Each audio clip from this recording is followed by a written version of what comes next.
Hello दोस्तों, मैं स्वागत करता हूं आपका अपने YouTube चैनल अभिषेक एजुकेशन पॉइंट 2 में। और आज हम लोग पढ़ने वाले हैं वर्णमाला के बारे में। आपने थंबनेल पर देखा होगा कि मैं इस वीडियो में क्या क्या क्लियर करने वाला हूं। तो चलिए दोस्तों, शुरू करते हैं वीडियो को और देखते हैं कि इस वीडियो में हम लोग क्या क्या डिस्कस करने वाले हैं। तो देखिए दोस्तों, देखिए वर्णमाला है, जो वर्णमाला है इसमें एक शब्द आया है वर्ण। इसमें एक शब्द आया है वर्ण, इसलिए सबसे पहले हम लोग जानेंगे दोस्तों कि वर्ण किसे कहते हैं। देखिए दोस्तों, हर एक शब्द का अर्थ और परिभाषा जानना आवश्यक है, जिससे हमको वह शब्द समझ में आता है और आसानी से याद हो जाता है। देखिए दोस्तों, वर्णमाला में एक शब्द आया है वर्ण। वर्ण की परिभाषा जानेंगे, उसके बाद जानेंगे दोस्तों वर्णमाला की परिभाषा। हम लोग का आज का मेन टॉपिक जो है, हम लोग का आज का जो मेन टॉपिक है वो है वर्णमाला के बारे में जानना। तो देखिए दोस्तों, पहला चीज हम लोग क्लियर करेंगे वर्ण की परिभाषा, और जो दूसरा चीज है वो होगा वर्णमाला की परिभाषा। इसके बाद देखेंगे दोस्तों वर्णमाला के प्रकार। इसके बाद देखेंगे वर्णमाला के प्रकार, और वर्णमाला के प्रकार के अंतर्गत पढ़ेंगे स्वर, व्यंजन और अयोगवा।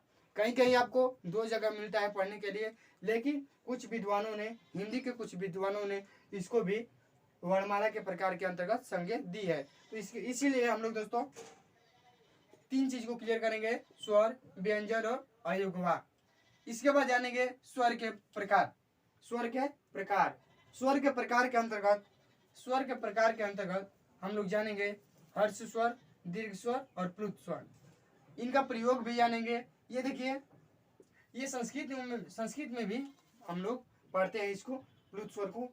तो देखिए, स्वर के प्रकार के अंतर्गत जानेंगे हम लोग, स्वर के प्रकार के अंतर्गत जानेंगे हर्ष स्वर, दीर्घ स्वर और प्लुत स्वर। इसके बाद जानेंगे स्वरों का उच्चारण स्थान क्या होता है। दोस्तों, ये सबसे ही अच्छा टॉपिक है कि स्वरों का उच्चारण स्थान। इसके बाद जानेंगे हम लोग स्वरों की संख्या। देखिए, सबसे इम्पोर्टेंट है ये स्वरों की संख्या। यह सबसे ज्यादा क्वेश्चन फंसता है एग्जामों में, और अक्सर स्टूडेंट इसको गलती भी करते हैं।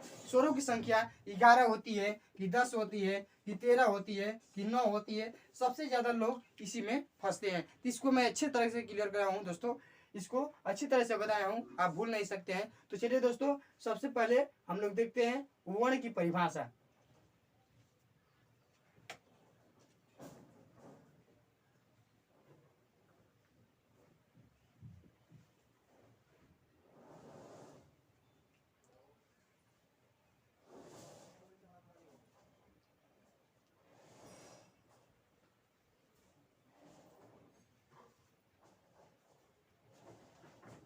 तो चलिए दोस्तों, हम लोग देख लेते हैं वर्ण की परिभाषा। मैं इस वीडियो में एक एक शब्द को अच्छी तरह से क्लियर किया हूं दोस्तों। मैं इस वीडियो में एक एक शब्द को, एक एक टॉपिक को अच्छी तरह से हैंडल किया हूं। कृपया इस वीडियो को मिस मत करिएगा, नहीं तो बहुत पछताओगे दोस्तों। एकदम आसान तरीके से बताया हूँ, कृपया इस वीडियो को मिस मत करिएगा। देखिए दोस्तों, वर्ण की परिभाषा यानी वर्ण क्या होता है। देखिए, इसका एक और शब्द होता है जो हम लोग परवाची के नाम से जानते हैं। परवाची मतलब उसका कई अर्थ, कई शब्द। देखिए दोस्तों, वर्ण को हम अक्षर के नाम से भी जानते हैं। अक्षर, इसे अक्षर कह सकते हैं, अक्षर। देखिए दोस्तों, जो वर्ण की परिभाषा है वो क्या होती है। देखिए, भाषा की सबसे छोटी इकाई को वर्ण कहते हैं। भाषा की सबसे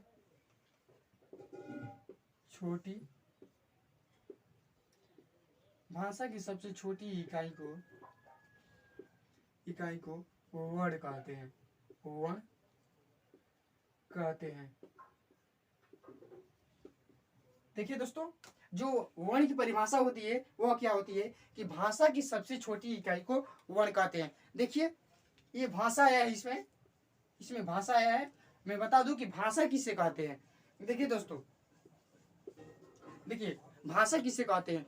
यदि एक व्यक्ति अपने विचारों का आदान प्रदान किसी दूसरे व्यक्ति से करता है, और दूसरा व्यक्ति अपने विचारों का आदान प्रदान पहले व्यक्ति से करता है, तो जो उनके बीच में जो विचारों का आदान प्रदान का माध्यम है उसे ही भाषा कहते हैं। दोस्तों, इस चित्र के माध्यम से समझिए। मान लीजिए कोई व्यक्ति है, ये व्यक्ति है, और मान लीजिए ये प्रथम व्यक्ति है, ये द्वितीय व्यक्ति है।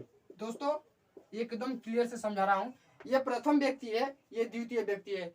यदि प्रथम व्यक्ति अपने विचारों का आदान प्रदान द्वितीय व्यक्ति से करता है, यानी जो पहला व्यक्ति है वह दूसरे व्यक्ति से अपने विचारों का आदान प्रदान करता है, और जो दूसरा व्यक्ति है वो अपने विचारों का दान पहले व्यक्ति से करता है, और जो इन दोनों के बीच में, जो दोनों के बीच में विचारों का आदान प्रदान हो रहा है, और वह जो माध्यम है विचारों का आदान प्रदान का माध्यम जो है, उसी को दोस्तों भाषा कहते हैं, उसी को दोस्तों भाषा कहते हैं।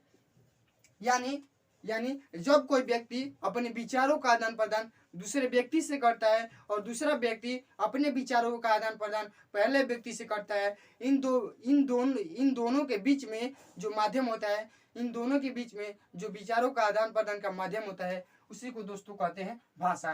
तो ये देखिए, उसी को दोस्तों कहते हैं भाषा। देखिए, भाषा की सबसे छोटी इकाई को वर्ण कहते हैं दोस्तों। भाषा की सबसे छोटी इकाई को वर्ण कहते हैं, यानी जो हम बोलते हैं उसका एक सूक्ष्मतम इकाई होता है वर्ण, उसी को दोस्तों कहते हैं वर्ण।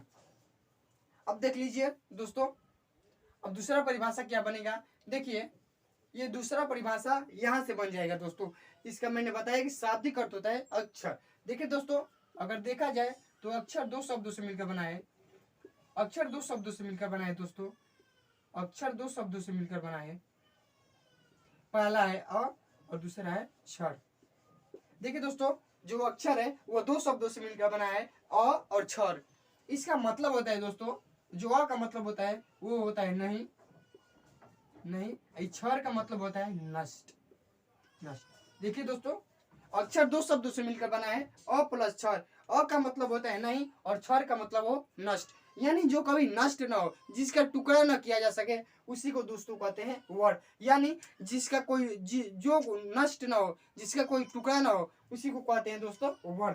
तो चलिए एक और परिभाषा आपको दे देता हूं, दोस्तों, एक और परिभाषा दे देता हूं। तो चलिए दोस्तों, एक और परिभाषा ले लीजिए। वह छोटी से छोटी ध्वनि, वह छोटी से छोटी ध्वनि,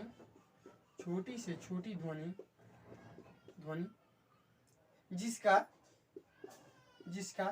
सार्थक खंडन नहीं किया जा सकता है, सार्थक खंडन नहीं किया जा सकता है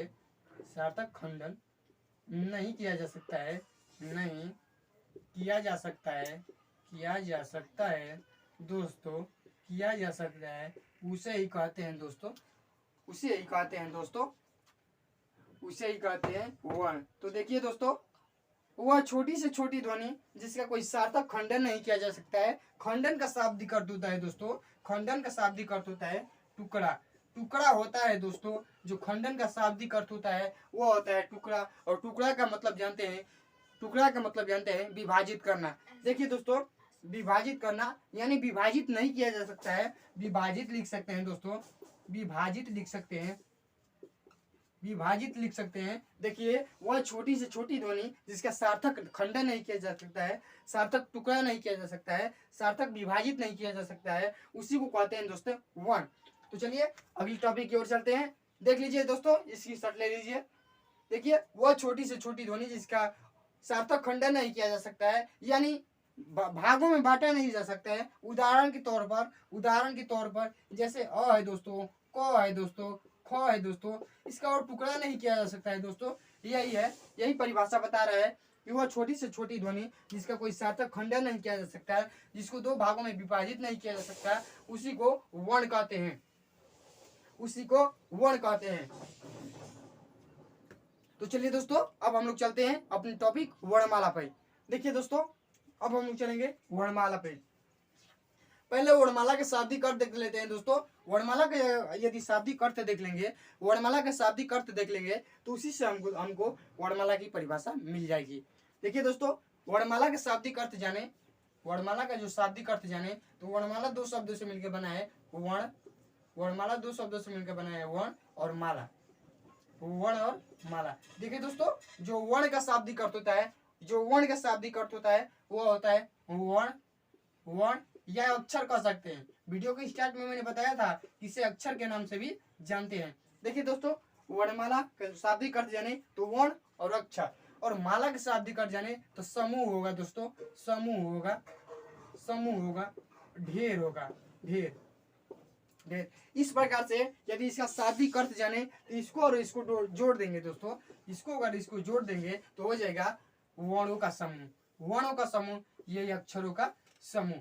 इसका शाब्दिक अर्थ होगा दोस्तों, वर्णमाला का शाब्दिक अर्थ हो जाएगा वर्णों का समूह या अक्षरों का समूह। इस प्रकार से शाब्दिक अर्थ हुआ वर्णों का समूह, वर्णों का समूह, वर्णों का समूह या वर्णों का ढेर, या वर्णों का ढेर। दोस्तों अगर एक प्रकार से आप देखेंगे, एक प्रकार से देखेंगे कि माला का, तो माला का आपको कोई निश्चित अर्थ नहीं मिलेगा। और यहाँ पर आपको याद करने के लिए मैं बता दिया हूँ कि समूह हो सकता है या ढेर हो सकता है। इसी तरह वर्णमाला का वर्णों का समूह होगा या अक्षरों का ढेर होगा, वर्णों का समूह होगा या अक्षरों का ढेर होगा। दोस्तों हम लोग शाब्दिक अर्थ जान लिए, वर्णमाला का जो शाब्दिक अर्थ जान लिए वो होगा वर्णों का समूह दोस्तों, या वर्णों का ढेर या अक्षरों का ढेर। तो चलिए दोस्तों, अब हम लोग चलेंगे वर्णमाला की परिभाषा की ओर। तो चलिए दोस्तों, अब हम लोग चलते हैं वर्णमाला की परिभाषा की ओर, वर्णमाला की परिभाषा की ओर।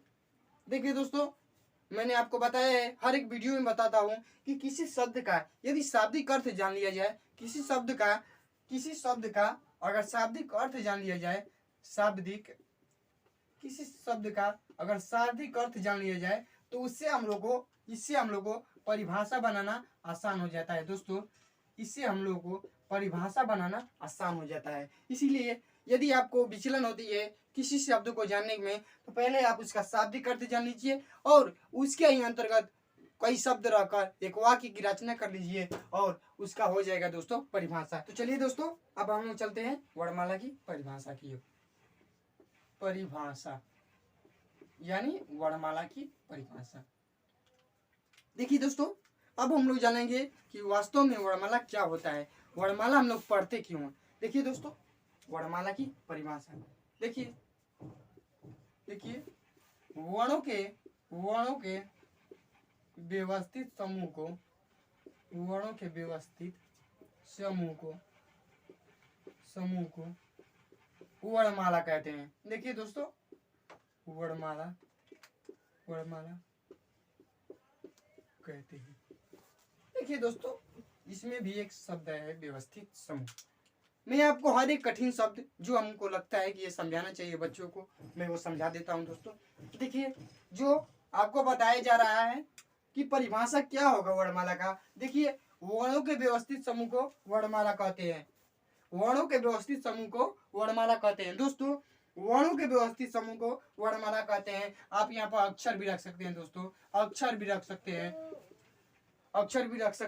वर्णों के व्यवस्थित समूह को वर्णमाला कहते हैं या अक्षरों के व्यवस्थित समूह को वर्णमाला कहते हैं। तो चलिए दोस्तों, मैं बता देता हूँ व्यवस्थित समूह यहाँ पर क्यों प्रयोग हुआ है। व्यवस्थित समूह है, जो व्यवस्थित समूह है यहाँ पर क्यों प्रयोग किया गया है, यानी व्यवस्थित समूह का प्रयोग क्यों किया गया है। देखिए दोस्तों, अ से अंग तक, अ से अ तक, सॉरी दोस्तों, अ से अ तक और क से ज्ञ तक, क से ज्ञ तक, ये जो शब्द है, ये जो वर्ण है, सॉरी दोस्तों, ये जो वर्ण है अ से अ तक और क से ज्ञ तक, ये व्यवस्थित है, एक निश्चित क्रम में है। जैसे बताता हूँ, ये व्यवस्थित है, अ से अ तक और क से ज्ञ तक जो वर्ण है वो व्यवस्थित है। मैं बताता हूँ कैसे व्यवस्थित है। देखिए, जो व के बाद आता है, जो अ है, इसके बाद आता है आ, इसके बाद आता है छोटी, इसके बाद आता है बड़ी। देखिए, क है, क के बाद आता है ख और ग। देखिए दोस्तों, एक निश्चित क्रम है इनका, इसके बाद ये आएगा, अ के बाद आ आएगा, छोटी ई आएगी, बड़ी ई आएगा, क के बाद ख आएगा, ग आएगा। देखिए, ये व्यवस्थित है इनका, वही कर रहा है कि जो वर्णों का व्यवस्थित समूह होता है उसे ही वर्णमाला कहते हैं दोस्तों, उसे ही वर्णमाला कहते हैं। अ है, आ है, छोटी है, बड़ी है, यानी एक निश्चित क्रम से जुड़े हुए हैं, इसके बाद इनका आना है, यही होता है दोस्तों व्यवस्थित समूह। आप समझ गए होंगे कि वर्णमाला का परिभाषा क्या होता है। वर्णों के व्यवस्थित समूह को वर्णमाला कहते हैं। तो चलिए दोस्तों, मुझे उम्मीद है आपको सब बातें समझ में आती होगी। यदि कोई चीज़ आपको समझ में नहीं आती है तो प्लीज़ कमेंट बॉक्स में अपना राय दे सकते हैं। देखिए दोस्तों, वर्णमाला का परिभाषा जान लिए। अब हम लोग जानेंगे वर्णमाला के प्रकार, यानी वर्णमाला को कितने भागों में बांटा गया है। हम लोग वर्णमाला के अंतर्गत जो पढ़ते हैं वो कितने भागों में पढ़ते हैं। तो देखिए दोस्तों, जो वर्णमाला है उसको देखिए, इसको 3 भागों में बांटा गया दोस्तों। 3 भागों में बांटा गया है। 3 भागों में बांटा गया है। मैंने बताया कि अक्सर स्वर और व्यंजन देखने को मिलता है, लेकिन कुछ हिंदी के विद्वानों ने अयगुआ को भी संज्ञा दी है वर्णमाला के अंतर्गत। तो चलिए दोस्तों, जो पहला चीज होता है वो होता है स्वर होता है दोस्तों, स्वर होता है। जो दूसरा चीज होता है वह होता है व्यंजन होता है दोस्तों, व्यंजन होता है। और जो तीसरा चीज है वो अयगुआ होता है, अयगुआ होता है दोस्तों, अयगुआ होता है। तो चलिए दोस्तों, हम लोग जान लें। हम लोग का इस देखिए, ये वीडियो लंबा ना हो जाए इसीलिए मैं इसको 2 भागों में बांटा गया है, भाग 1 और भाग 2। दोनों भाग में आप एकदम क्लियर हो जाएंगे। तो चलिए दोस्तों, पहले हम लोग जानेंगे स्वर, यानी स्वर क्या होता है। देखिए, स्वर के अंतर्गत हम लोग क्या क्या जानेंगे। देखिए दोस्तों, जो स्वर है इसके अंतर्गत हम लोग क्या क्या जानेंगे। स्वर की पहले परिभाषा जानेंगे, स्वर की परिभाषा जानेंगे, स्वर की परिभाषा जानेंगे। इसके बाद जानेंगे स्वर के प्रकार दोस्तों, स्वर के प्रकार जानेंगे, स्वर के प्रकार जानेंगे। इसके बाद जानेंगे, इसके अंतर्गत 3 प्रकार पढ़ेंगे दोस्तों हम लोग, ह्रस्व स्वर, ह्रस्व स्वर, दीर्घ स्वर, दीर्घ स्वर और प्लुत स्वर, प्लुत स्वर जानेंगे दोस्तों। ये 3 चीज पढ़ेंगे हम लोग, स्वर की परिभाषा, स्वर के प्रकार, हर्ष स्वर, प्लुत स्वर और दीर्घ स्वर दोस्तों। इसके बाद हम लोग जानेंगे जो ह्रस्व स्वर, दीर्घ स्वर और प्लुत स्वर। इसके बाद जानेंगे इनकी संख्या कितनी होती है, ह्रस्व स्वर किसे कहते हैं, दीर्घ स्वर किसे कहते हैं और प्लुत स्वर किसे कहते हैं। और जो ये मेनली चीज है प्लुत स्वर, यह संस्कृत में भी प्रयोग होता है दोस्तों। और इसका एक सेंस जानेंगे, इसका एक सेंस जानेंगे, इसकी एक विशेषता जानेंगे कि आखिर में इसका प्रयोग कहाँ होता है। देखिए दोस्तों, ह्रस्व स्वर जानेंगे, इसकी परिभाषा जानेंगे, उनकी संख्या कितनी होती है वो जानेंगे। दीर्घ स्वर जानेंगे, दीर्घ स्वर की परिभाषा जानेंगे, इसकी संख्या कितनी होती है वो जानेंगे। प्लुत स्वर की परिभाषा जानेंगे और इसकी संख्या कितनी होती है ये जानेंगे दोस्तों। तो चलिए हम लोग वीडियो को स्टार्ट करते हैं और जानते हैं स्वर की परिभाषा। तो चलिए दोस्तों, हम लोग जान लेते हैं स्वर की परिभाषा। मैंने आपको बार बार बताया दोस्तों, यदि हम किसी भी चीज का परिभाषा और शाब्दिक अर्थ निकाल लेते हैं तो वो हम लोग को पढ़ने के लिए और समझने के लिए आसान बन जाता है दोस्तों। वो हम लोग को पढ़ने के लिए और समझने के लिए आसान बन जाता है। तो आज का टॉपिक है हम लोग का स्वर किसे कहते हैं, यही बताने वाले हैं। देखिए, स्वर किसे कहते हैं। देखिए, स्वर का परिभाषा जान लेते हैं। देखिए, एकदम आसान तरीका है स्वर को जानने के लिए। देखिए, जिन वर्णों का उच्चारण करते समय, जिन वर्णों का उच्चारण करते समय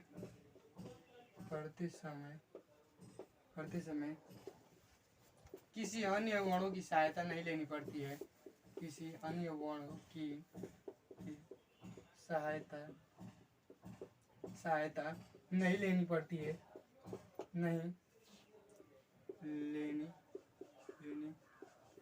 पड़ती है, उसे ही दोस्तों कहते हैं स्वर। जिन वर्णों का उच्चारण करते समय, यानी हम लोग जो कहते हैं क, ख, अ, आ, लेकिन ये स्वर है, किसमें आएंगे, अ से अ तक। देखिए दोस्तों, जिन वर्णों का उच्चारण करते समय, यानी जो स्वर वर्ण है उनको यदि हम उच्चारण करते समय किसी अन्य वर्ण की सहायता नहीं लेनी पड़ती है, उसी को दोस्तों कहते हैं स्वर। देखिए, परिभाषा कर रहा है, जिन वर्णों का उच्चारण करते समय किसी अन्य वर्णों की सहायता न लेनी पड़े, उसे ही दोस्तों कहते हैं स्वर। देखिए, जैसे अ है, अ है, आ है, छोटी है, इसको दोस्तों यही कर रहा है, या इसको उच्चारण करते समय हमें किसी अन्य वर्ण की सहायता लेनी ही नहीं पड़ती है, यानी ये स्वतंत्र रूप से बोले जाते हैं। इसको बोलने में कोई अवरोध उत्पन्न नहीं होता है, कोई रुकावट उत्पन्न नहीं होती है, यानी ये स्वतंत्र होते हैं, अपने आप में स्वर स्वतंत्र होते हैं। देखिए दोस्तों, जिन वर्णों का उच्चारण करते समय किसी अन्य वर्ण की सहायता नहीं लेनी पड़ती है, उसे ही दोस्तों कहते हैं स्वर। आपको क्लियर कर लिया होगा, आप लोग क्लियर कर लिए होंगे। जिन वर्णों का उच्चारण करते समय किसी अन्य वर्णों की सहायता नहीं लेनी पड़ती है दोस्तों, उसे ही कहते हैं स्वर। चलिए आपके लिए एक और परिभाषा बता देता हूँ, आपके लिए एक और परिभाषा बता देता हूँ। देखिए, बिना अवरोध के बिना अवरोध के बिना अवरोध के बोले जाने वाले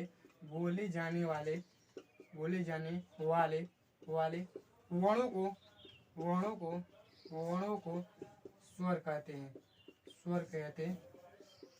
देखिए दोस्तों, ये परिभाषा है, आसान परिभाषा है। बिना अवरोध के बोले जाने वाले वर्णों को स्वर कहते हैं। बिना अवरोध के, अवरोध का मतलब है रुकावट, हिचकिचाहट। देखिए दोस्तों, रुकावट। देखिए दोस्तों, बिना अवरोध के बोले जाने वाले वर्णों को स्वर कहते हैं। समझिए, बिना अवरोध के बोले जाने वाले वर्णों को स्वर कहते हैं। बिना अवरोध के बोले जाने वाले वर्णों को स्वर कहते हैं, यानी इसमें रुकावट उत्पन्न नहीं होगी, अर्थात ये स्वतंत्र होंगे दोस्तों। बिना अवरोध के बोले जाने वाले वर्णों को स्वर कहते हैं। यहाँ से एक और परिभाषा होगा, स्वतंत्रीय वर्ण ही स्वर कहलाते हैं। स्वतंत्रीय वर्ण ही स्वर कहलाते हैं। स्वतंत्रीय वर्ण ही स्वर कहलाते हैं। देखिए दोस्तों, एक परिभाषा बनते जा रहा है। जिन वर्णों का उच्चारण करते समय किसी अन्य वर्ण की सहायता नहीं लेनी पड़ती है, उसे ही कहते हैं स्वर। बिना अवरोध के बोले जाने वाले वर्णों को स्वर कहते हैं। स्वतंत्र वर्ण ही स्वर कहलाते हैं दोस्तों। देखिए कितने अच्छे तरीके से ये परिभाषा हमको समझा रहा है, और उम्मीद है कि आपको समझ में भी आती होगी। देखिए, जिन वर्णों का उच्चारण करते समय किसी अन्य वर्ण की सहायता ही नहीं लेनी पड़ती है, उसे कहते हैं स्वर। बिना अवरोध के बोले जाने वाले वर्णों को स्वर कहते हैं।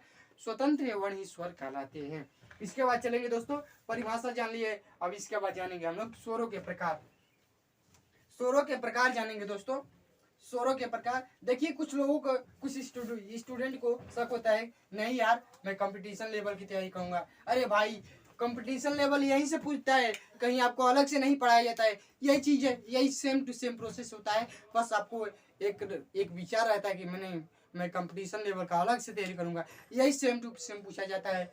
देखिए दोस्तों, अब हम लोग स्वर की परिभाषा जानेंगे। अब हम लोग जानेंगे स्वर के प्रकार।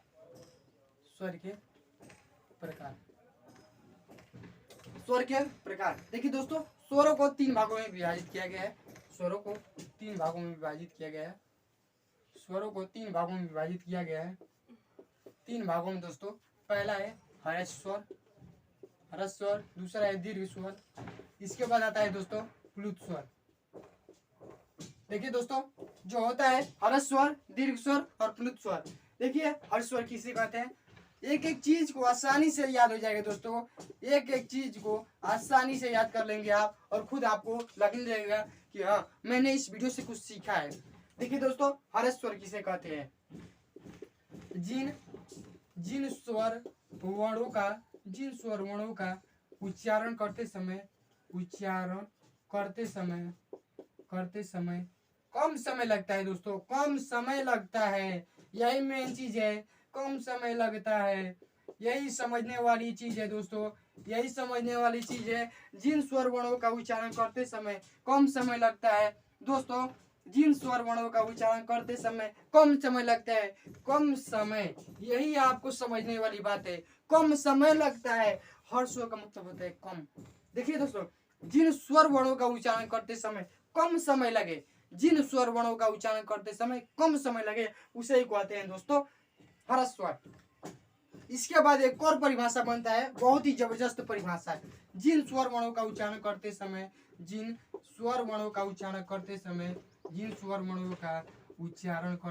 दोस्तों, उच्चारण करते समय एक मात्रा का समय लगता है,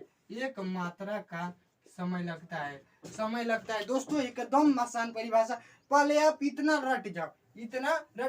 जिन स्वर वर्णों का उच्चारण करते समय इतना रट जाओ। इसके बाद तो आप यही होगा आपके बाद, जिन स्वर वर्णों का उच्चारण करते समय बस इतना रट जाओ। इसके बाद आप लगा लोगे, कम समय लगता है, एक मात्रा का समय लगता है, ह्रस्व स्वर कहलाता है। कम समय लगता है, एक मात्रा का समय लगता है, ह्रस्व स्वर कहलाता है। तो चलिए दोस्तों दो परिभाषा जान लिए। जिन स्वर वर्णों का उच्चारण करते समय कम समय लगता है, जिन जिन स्वर वर्णों का उच्चारण करते समय एक मात्रा का समय लगता है, उसे ही कहते हैं हर्ष स्वर। अब हम लोग जानेंगे कि जो हर्ष स्वर की संख्या होती है वह कितनी होती है दोस्तों। यहीं से कंपटीशन में ज्यादा क्वेश्चन आते हैं कि हर्ष स्वर की संख्या कितनी होती है, निम्न में से हर्ष स्वर कौन कौन है। देखिए दोस्तों जो हर्ष स्वर की संख्या होती है वह होती है 5 दोस्तों, 5 होती है। जो हर्ष स्वर की संख्या होती है वह 5 होती है। देखिए कौन कौन है, देखिए वह कौन कौन है, देखिए वह कौन कौन है। अ है, छोटी ई है, छोटा ऊ है, और री है दोस्तों, री है। इसके बाद री आता है, ली आता है। देखिए 1 2 3 4 5, 5 होती है दोस्तों हर्ष स्वर की संख्या। जान गए कि कौन कौन होती है हर्ष स्वर की संख्या। अ ई उ यानी अ, छोटी ई, छोटा ऊ, री, रे, 5 होती है दोस्तों। बाद में इसको मैंने बाद में बताया हूँ, सभी को सभी स्वरों का उच्चारण स्थान बाद में बताया हूँ। इसके बाद मैं बताऊंगा, इसको क्लियर कर लूँ दोनों को। इसके बाद मैं बताया हूँ कि जो होता है उच्चारण स्थान क्या होता है और संख्या। सब संख्या से सबसे ज्यादा क्वेश्चन बोर्ड एग्जामों में पूछे जाते हैं, कंपटीशन लेवल में पूछे जाते हैं। इसीलिए दोस्तों वीडियो के अंत तक जरूर बने रहिएगा, कुछ ना कुछ इस वीडियो से जरूर आपको मिला होगा। देखिए दोस्तों हर्ष स्वर की संख्या 5 होती है। अ, छोटी, छोटा ऊ, री और ली होते हैं। इसके बाद चलेंगे दोस्तों दीर्घ स्वर की ओर। दीर्घ स्वर की ओर सेम टू सेम प्रोसेस मैंने बताया था कि रट लो। जिन स्वर वर्णों का उच्चारण करते समय, जिन स्वर वर्णों का उच्चारण करते समय मैंने आपको बताया था कि ये रट लो। देखिए दीर्घ स्वर देखते हैं क्या कहता है। देखिए वही प्रोसेस होगा जिन स्वर वर्णों का उच्चारण करते समय, जिन जिन स्वर वर्णों का, जिन स्वर वर्णों का उच्चारण करते समय, उच्चारण करते समय। देखिए दोस्तों करते समय यहाँ तक रट लो दोस्तों। जिन स्वर वर्णों का उच्चारण करते समय, जिन स्वर वर्णों का उच्चारण करते समय हर स्वर से अधिक समय लगे, हर स्वर से अधिक समय लगे, अधिक समय लगे, अधिक समय लगे, समय लगे, उसे ही कहते हैं दोस्तों दीर्घ स्वर। अब दीर्घ स्वर हम लोग पढ़ रहे हैं दोस्तों। दीर्घ स्वर देखिए जिन स्वर वर्णों का उच्चारण करते समय हर स्वर से अधिक समय लगे। शॉर्ट में कैसे याद किया जा सकता है, शॉर्ट में बता दूं कैसे याद किया जा सकता है। यदि आपसे नहीं याद हो रहा है यहाँ तक तो आप रट लीजिए। जिन स्वर वर्णों का उच्चारण करते समय आप एक बॉक्स में याद कर सकते हैं हर्ष स्वर, हर्ष स्वर प्लस, यानी आप जान जाएंगे हर्ष स्वर से अधिक समय लग रहा है, हर्ष स्वर प्लस, यानी जान जाएंगे जिन स्वर वर्णों का उच्चारण करते समय। यदि आपका या दिमाग में बैठ जाएगा कि हर्ष स्वर प्लस यानी हर्ष स्वर से अधिक समय लग रहा है, यानी प्लस का जो चिन्ह दर्शाता है अधिक के लिए दर्शाता है, इसीलिए आप जान जाएंगे हर्ष स्वर प्लस यानी हर्ष स्वर से अधिक समय लगेगा। जिन स्वर वर्णों का उच्चारण करते समय हर्ष स्वर से अधिक समय लगता है उसी को कहते हैं दोस्तों दीर्घ स्वर। तो चलिए अगला देख लेते हैं परिभाषा। अगला परिभाषा देख लीजिए। देखिए दोस्तों जो पहला परिभाषा बताया था कि हर्ष स्वर से अधिक समय लगे, जिन स्वर वर्णों का उच्चारण करते समय हर्ष स्वर से अधिक समय लगे उसे कहते हैं दीर्घ स्वर। अब चलिए देखते हैं दूसरा परिभाषा। देखिए दोस्तों दूसरा परिभाषा देखते हैं। देखिए मैंने बताया था कि ये प्रोसेस आप रट लीजिए। जिन स्वर वर्णों का, जिन स्वर वर्णों का उच्चारण करते समय, उच्चारण करते समय, उच्चारण उच्चारण उच्चारण करते समय, करते समय। देखिए दोस्तों जिन स्वर वर्णों का उच्चारण करते समय, जिन स्वर वर्णों का उच्चारण करते समय 2 मात्रा का समय लगता है, 2 मात्रा का समय लगता है दोस्तों। जिन स्वर वर्णों का उच्चारण करते समय 2 मात्रा का समय लगता है उसे ही कहते हैं दीर्घ स्वर। अब जानेंगे हम लोग कि दीर्घ स्वर की जो संख्या होती है वह कितनी होती है। तो चलिए दोस्तों पहला परिभाषा बताया था कि हर स्वर से अधिक समय लगेगा, जिन स्वर वर्णों का उच्चारण करते समय हर स्वर से अधिक समय लगेगा उसे कहते हैं दीर्घ स्वर। और जो दूसरा परिभाषा है वो है जिन स्वरों का उच्चारण करते समय 2 मात्रा का समय लगे उसे ही कहते हैं दोस्तों दीर्घ स्वर। अब जानेंगे हम लोग दोस्तों, अब हम लोग जानेंगे दोस्तों जो संख्या की बात आई, संख्या की बात आई यानी जो दीर्घ स्वर की संख्या की बात आई, इस संख्या कितनी होती है दोस्तों? 7 होती है संख्या। जो दीर्घ स्वर होते हैं उसकी संख्या 7 होती है। जान ले कौन कौन होती है। आ होता है, बड़ी होती है, बड़ा हूं, ए होता है दोस्तों, ए होता है, ओ होता है और औ होता है। देखिए दोस्तों 7 होती है, काउंट कर लीजिए 1 2 3 4 5 6 7, 7 होती है दोस्तों।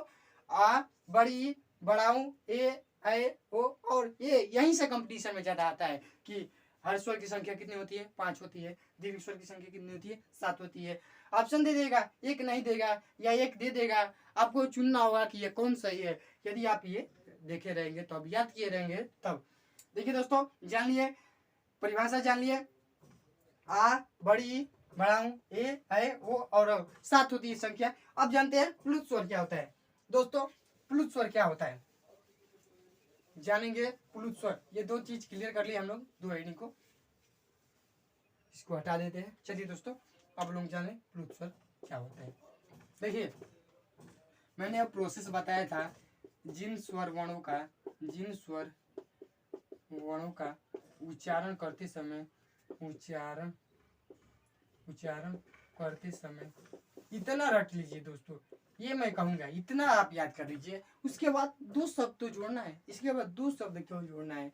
जिन स्वरों का उच्चारण करते समय हरस स्वर, देखिए हरस स्वर और दीर्घ स्वर से, हरस स्वर दीर्घ स्वर से अधिक समय लगे, प्लस लगा लीजिए एक बॉक्स में, इसको न हो तो बंद कर लीजिए।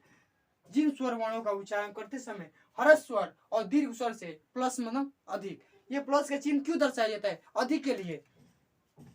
ऐसे 8 प्लस कर दिया जाए तो इसका सेंस क्या होगा, यानी 8 से अधिक। उसी तरह जिन स्वर वर्णों का उच्चारण करते समय हर्ष स्वर और दीर्घ स्वर से अधिक समय लगता है दोस्तों, उसे ही कहते हैं प्लुत स्वर। यानी जिन स्वर वर्णों का उच्चारण करते समय हर्ष स्वर और दीर्घ स्वर से अधिक समय लगे दोस्तों, अधिक समय लगे दोस्तों, जिन स्वर वर्णों का उच्चारण करते समय हर स्वर और दीर्घ स्वर से अधिक समय लगे, उसे ही कहते हैं दोस्तों प्लुत स्वर। अब एक और परिभाषा बता दे रहा हूँ, उसके बाद एक और अच्छा एकदम धमाका वाला चीज बताऊंगा दोस्तों, एकदम याद होगा। आप इसके प्रति कोशिश करिए, याद क्यों नहीं होगा। देखिए, याद न होने की 3 तरह की होती है। आप उससे पढ़ना ही नहीं चाहते हैं, आप उससे दूर जाना चाहते हैं, कि आपको वो आता है, एकदम आता है, इसीलिए 3 चीजों से आदमी नहीं पढ़ता है। वह उसे आ रहा हो, या उसे वो दूर जा रहा हो, या उसे वो पढ़ना ही नहीं चाहता है। 3 चीज से नहीं आता है, किसी भी चीज, कोई भी चीज नहीं आता है। या हम उसे दूर जा रहे हैं, या उसे आ रहा है, या उसे हम लाइक ही नहीं करते, उसको मान लीजिए वर्णमाला मुख्य नहीं रहा है, मैं उसको पढ़ना ही नहीं चाहता हूँ, मैं उससे दूर जाना चाहता हूँ, और मुझे आ रहा है। ये 3 ही चीज होता है, हर एक स्टूडेंट के पास होता है। इसको आप नोट कर लीजिएगा। देखिए दोस्तों, अब हम लोग चलते हैं दूसरे परिभाषा की ओर। देखिए, जिन स्वर वर्णों का उच्चारण करते समय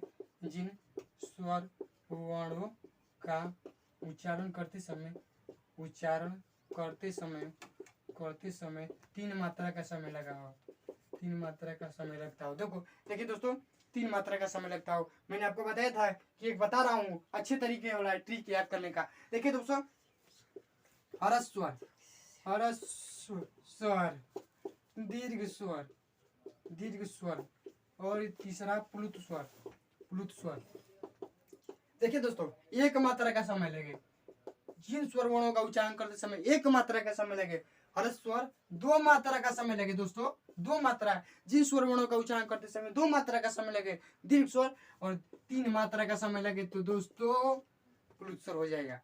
यानी जिन स्वर वर्णों का उच्चारण करते समय आप याद कर लीजिए, उसके बाद 1 मात्रा का समय हर्ष, 2 मात्रा का समय लगे दीर्घ, 3 मात्रा का समय लगे प्लुत। तो चलिए दोस्तों, आगे की तरफ बढ़ते हैं और हम लोग जानते हैं। देखिए, इसको हम लोग जान ले कि प्रयोग कहाँ होता है, इसका प्रयोग क्या होता है प्लुत स्वर। देखिए, कीर्तन में होता है, कीर्तन कर सकते हैं, कीर्तन कर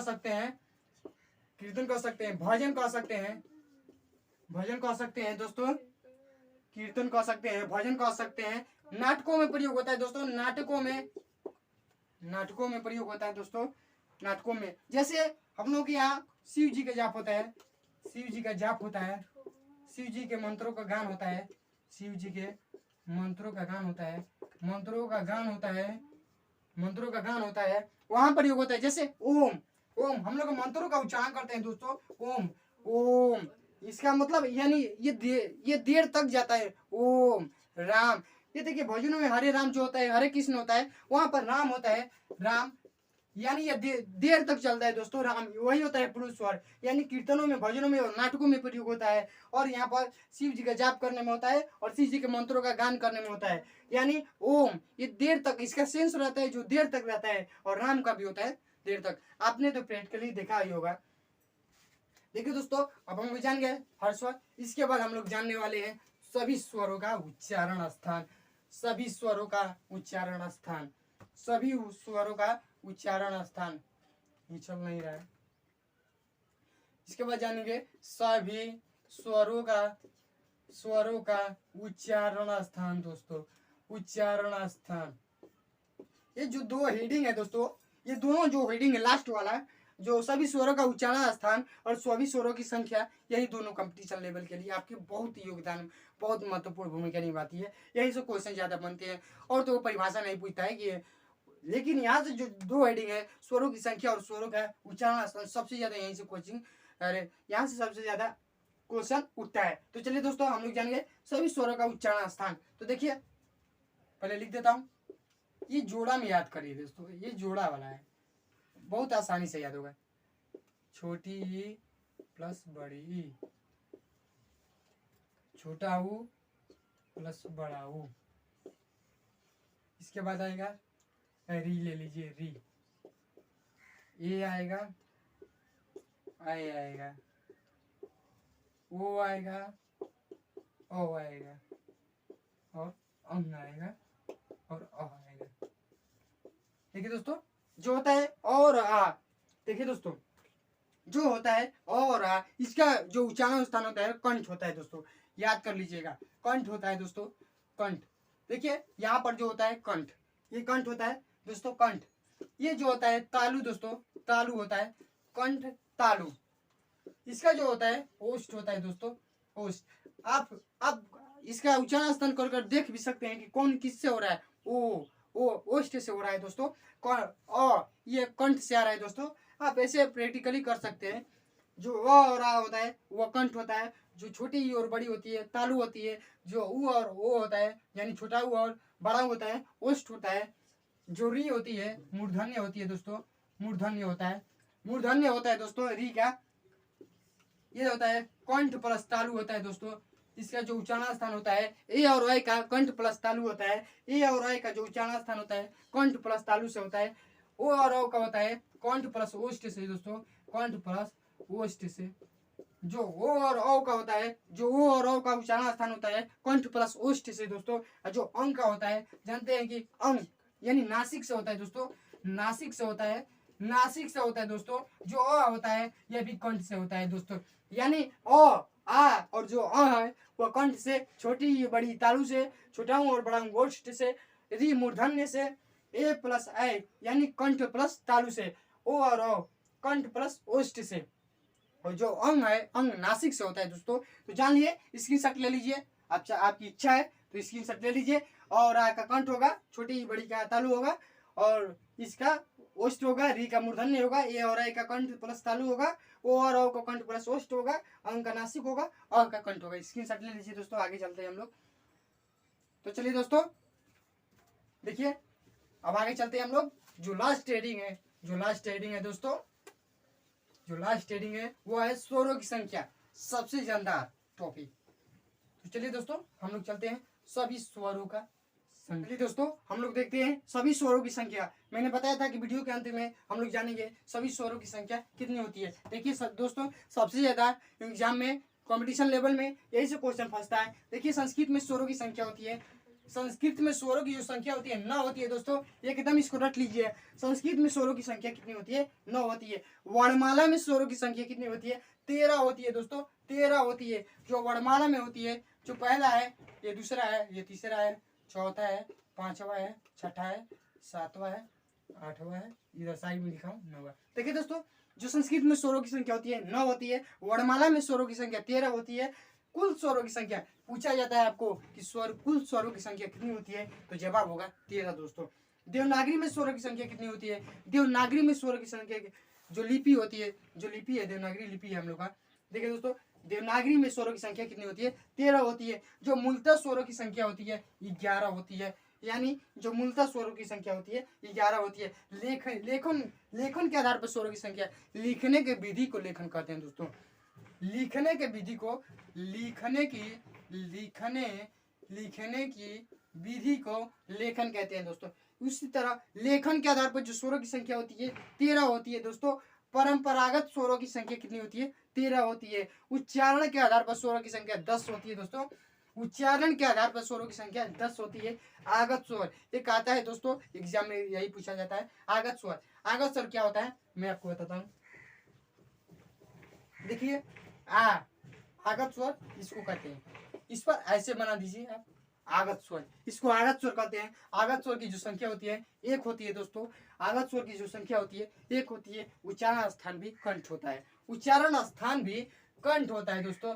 उच्चारण स्थान भी कंठ होता है। आगत स्वर की संख्या कितनी होती है? 1 होती है। उच्चारण स्थान कंठ होता है दोस्तों।